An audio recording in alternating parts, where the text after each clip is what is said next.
নায়ক, বৈষম্য বিরোধী ছাত্র আন্দোলনের সাবেক আহ্বায়ক, জাতীয় নাগরিক পার্টি এনসিপির দক্ষিণাঞ্চলের মুখ্য সমন্বয়ক জনাব হাসানাত আব্দুল্লাহর উপরে গতকাল আমাদের পার্শ্ববর্তী জেলা গাজীপুরে সন্ত্রাসী হামলা ঘটে।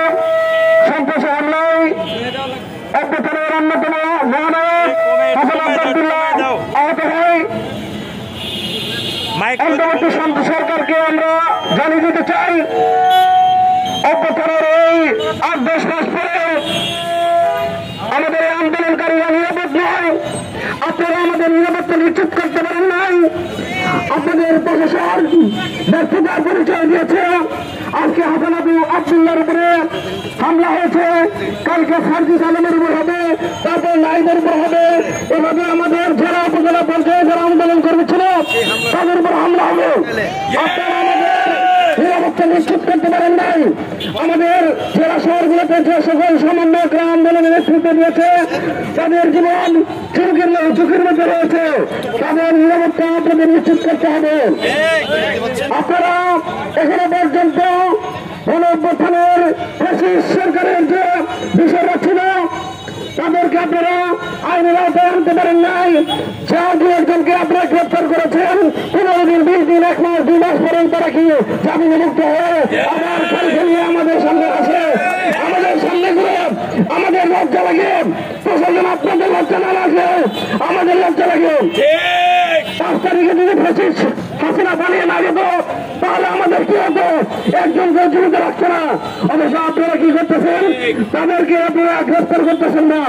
নাম দেখানো কিছু গ্রেপ্তার করলে তারা আমাদেরকে আইনের ফাঁকফোকর দিয়ে বেরিয়ে যাচ্ছে। এটা আমাদের জন্য হুমকি স্বরূপ। আমরা আন্দোলন কর্মীরা এখনো নিরাপদ নই। এই বাংলাদেশে অভ্যুত্থান পরবর্তীতে আমাদের আন্দোলন কর্মী কোন সদস্যই নিরাপত্তা নাই। বিশেষ করে গ্রামগঞ্জ থেকে যে সকল আন্দোলন কর্মীরা আমাদের সাথে আন্দোলন করেছে তাদেরকে আওয়ামী লীগের দোসররা এখনো হুমকি দিয়ে যায়, শেখ হাসিনা ফিরতেছে, তোমাদের তো রক্ষা নাই। আমরা ওই সকল আওয়ামী দোসরদেরকে হুমকি দিতে চাই। প্রশাসন যদি ব্যবস্থা না নেয় তাহলে আমাদেরকে আবারও রাজপথে নামতে হবে। যাই হোক, আমাদের আজকের এই হতে হবে, সংস্কার হতে হবে এবং প্রশাসনকে সক্রিয় ভূমিকা পালন করতে হবে। ইনকিলাব জিন্দাবাদ। ধন্যবাদ।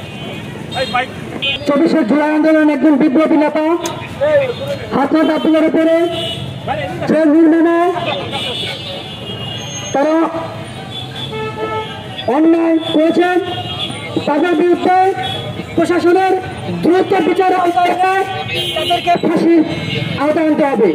এবং এক্ষেত্রে যে আমাদের বিগত সরকারের যে ফাঁসির সরকার ছিল, আমরা বলে দিতে চাই, যদি কেউ নিউ ফ্যাসিজমের কাছে আসতে চায় আমরাও তাদের বিরুদ্ধে অ্যাকশন নিব, ডিরেক্ট অ্যাকশন। কোনো কথা হবে না, লাউড অ্যান্ড ক্লিয়ার। আমাদের বিচার তাদের বিচার হইতে হবে এবং হইতে হবে। সবাইকে সংগ্রামে সালাম।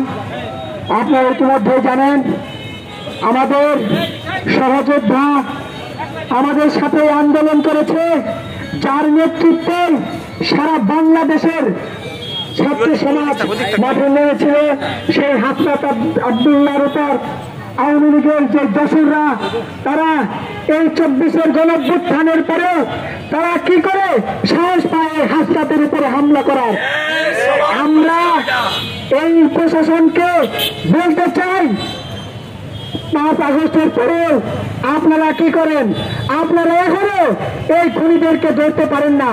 তারা এখনো রাস্তাঘাটে ঠিক আগের মতোই চলাফেরা করছে। তাই সেই আওয়ামী লীগের, সেই ছাত্রলীগের কুখ্যাত সন্ত্রাসীদের আবারও হুঁশিয়ারি করে বলতে চাই, এই নতুন বাংলাদেশে আপনাদের আর ঠাঁই দেওয়া হবে না।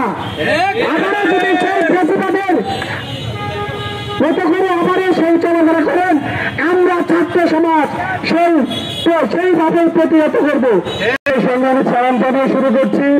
প্রথমে ইন্ডিয়ান গভর্নমেন্টকে একটি প্রশ্ন করছি, আপনারা যেদিন নিয়োগপ্রাপ্ত হয়েছেন সেই দিনই আপনারা বলেছিলেন আপনাদের নিয়োগকর্তা হচ্ছে ছাত্ররা, আর ছাত্ররা যদি আপনাদের নিয়োগকর্তা হয় তাহলে সেই ছাত্ররা আজকে কি করে এই আওয়ামী দুঃশাসনের কাছে হামলায় আক্রান্ত হয় এবং তারা বারবার আক্রান্ত হচ্ছে। আপনারা সেই রকম কোন দৃশ্যমান পদক্ষেপ সেটি নিতে পারছেন না। তার মানে কি আপনারা ব্যর্থ হচ্ছেন বারবার। আপনারা যদি ব্যর্থ হন জনগণের কাছে আপনারা সুস্পষ্টভাবে বলে দিবেন আমরা ব্যর্থ। ছাত্ররা তাদের অধিকার আবার তারা বুঝে নেবে এবং যেভাবে দেশকে নতুন করে পরিচালনা করতে হয় ছাত্ররা সেইভাবে পরিচালনা করবে।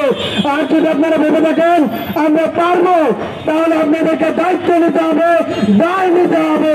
এখন পর্যন্ত আওয়ামী লীগের দোষর, ছাত্রলীগের দোষর তাদেরকে আমরা রাস্তাঘাটে ঘুরে ফিরতে দেখি, তারা জামিনে মুক্ত হয়, তারা হচ্ছে মুক্তভাবে ঘুরে বেড়ে, তারা আওয়ামী লীগের দোষর হয়ে তারা ছাত্রদের উপর আক্রমণ করার পরে তারা কেন জেলে নাই, তারা কেন মুক্ত আকাশে ঘুরে বেড়ে, এর জবাব আপনাদেরকে দিতে হবে। আপনাদেরকে যদি আইনের কোন সংস্কার করতে হয় তাহলে আপনারা কেন দৃশ্যমান এখনো কোন সংস্কার করছেন না? আপনাদেরকে উচিত অতি দ্রুত দৃশ্যমান আইন প্রয়োগ করা, আর আইনের মাধ্যমে আওয়ামী লীগের যারা আছে প্রত্যেককে শাস্তির আওতায় নিয়ে আসতে হবে। তাই না এনে মিথ্যা মামলার মাধ্যমে সাধারণ মানুষ যদি এই মামলায় ভুক্তভোগী হয় তাহলে নতুন করে কিন্তু সংগ্রাম শুরু হবে, আর সেই সংগ্রামে কিন্তু আপনাদেরকে প্রশ্নবিদ্ধ করা হবে এবং দেশবাসীকে নিরাপত্তা দেবেন এবং সুস্পষ্ট এই মামলার আসামি যারা আছে তাদের শাস্তির ব্যবস্থা করবেন। আর এই শাস্তির মাধ্যমে আওয়ামী লীগকে নিষিদ্ধ ঘোষণা করতে হবে।